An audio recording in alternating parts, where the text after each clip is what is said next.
I woke up the first morning in Nicaragua to the smells of breakfast fires and garbage piles that burn all day long. A few banana trees, birds singing, a couple of cockroaches in the showers let me know I was a long way from home. We took a bumpy van ride into Managua and pulled up to one of the feeding stations that Eagle Brook helped support, and was able to participate in the actual feeding of children who are malnourished, and we're looking for their one meal a day. I got a chance to walk up to a table with about a dozen kids around it. I saw these children put their specific bowl on my tray. I took them back to the kitchen and they were filled with beans and rice, but as I thought about these unique bowls, each one belonging to a specific child, I thought, you know what, there's all kinds of children in the world, but each one is a child who matters to God. And each specific child is a human being who has a real soul, a real name, a real life. And I felt like this is what Jesus would be doing, ministering to the least of these. Prior to coming here, we were told about a place called La Chureca, a community living in a garbage dump. It's considered to be one of the 7 horrors of the world, and it's a completely immoral place. Drunkenness, drugs, sexual abuse, anything goes.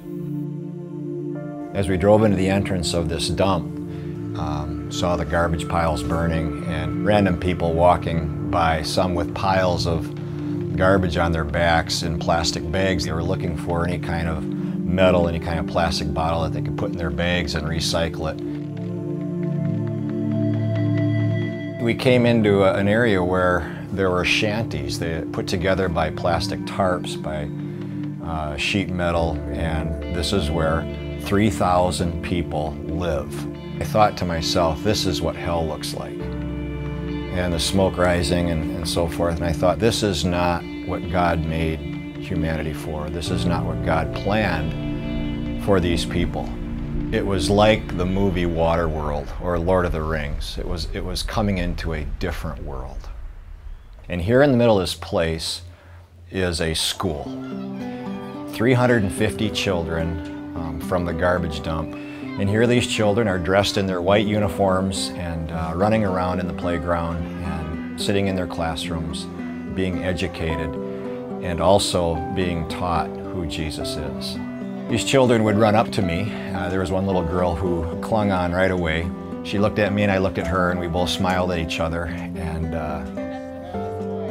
she just wanted me to hold her, and I did.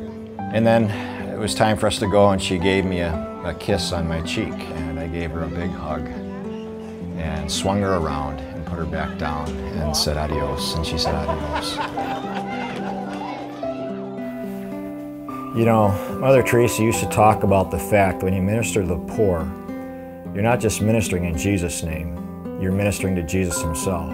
And as I look back on some of the people we met in La Chureca, I can't help but think about what a privilege it was to have been able to minister to Jesus himself today.